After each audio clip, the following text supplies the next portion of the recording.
Hey everybody, I'm going to show you how to place your images into InDesign. And the great thing about the Adobe software is that we can work in between kind of all three programs that we've been using, Photoshop, Illustrator, and InDesign. And in InDesign, InDesign will accept Illustrator files, AI files, will accept PSDs, Photoshop documents, in setting up your InDesign document. So you don't have to do a lot of file conversions in order to use InDesign when you're working with the other Adobe programs, which is just something to be aware of. So placing images, again, this is where organization really comes in terms of keeping yourself organized, knowing where your files live is crucial at this point, and especially when I talk about the links panel. Okay, so what I want to do, the first thing that I'm going to do is drag out.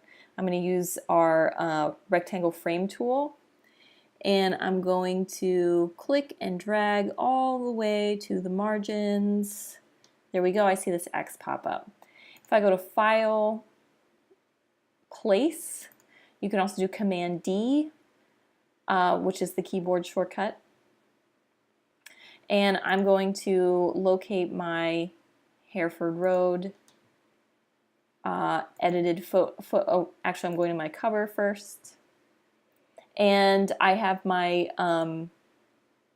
my cover option here that I want to use.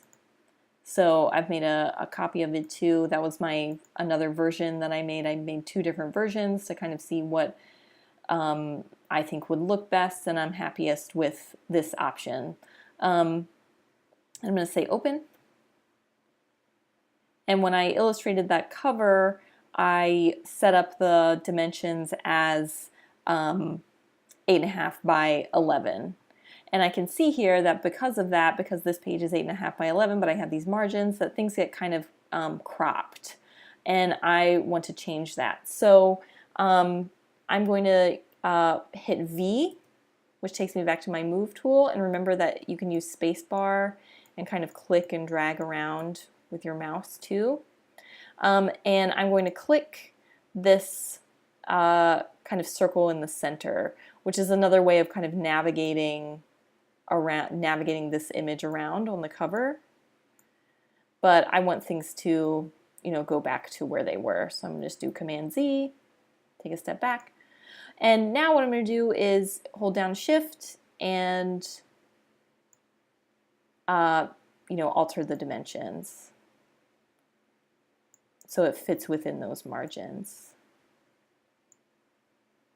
And I might have to do a little finessing on my end, but again, when you have your guides turned on, which view, grids and guides, when you have these on, when you have your rulers, it just helps to kind of get things centered.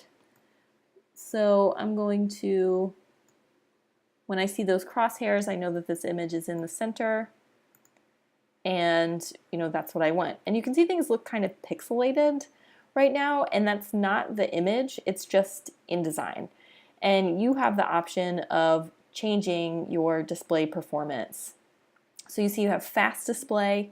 This is when images are going to be really, really kind of low quality, typical display, and high quality display. So I want high quality display right now. This is going to make the program run a little slower, so that's just something to be aware of, that things might be taking a little longer to load or react to the command or action that you're giving to the program, but you do get to see your images at their highest quality, which is something that I like when I'm working with this program. You can also see here this little kind of chain link, and this means that this image is linked to the original file. It's not embedded into the document.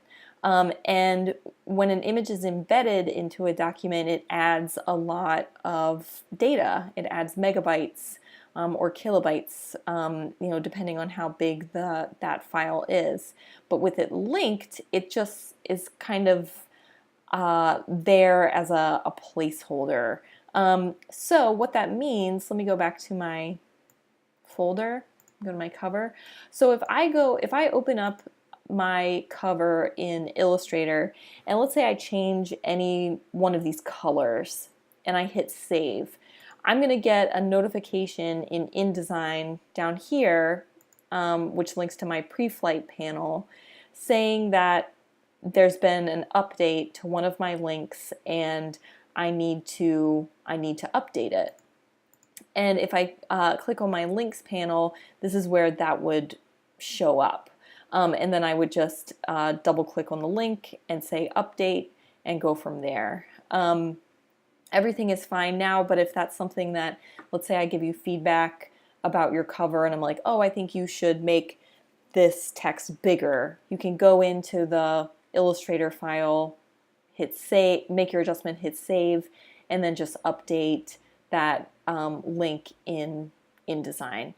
This also means that if I trashed this file or I move it, let's say I even just move it to my options folder, the InDesign is going to be missing that link. And that's, again, I'm going to have to go in here and update the link and relink the file. This kind of window down here where right now it says no errors, the pre-flight panel is something that designers and people who use InDesign often for publication layout are looking to this and seeing what errors exist. So again, if I moved this file into another location on my computer, it would show up here as image needs to be relinked. And then I can just easily do that here.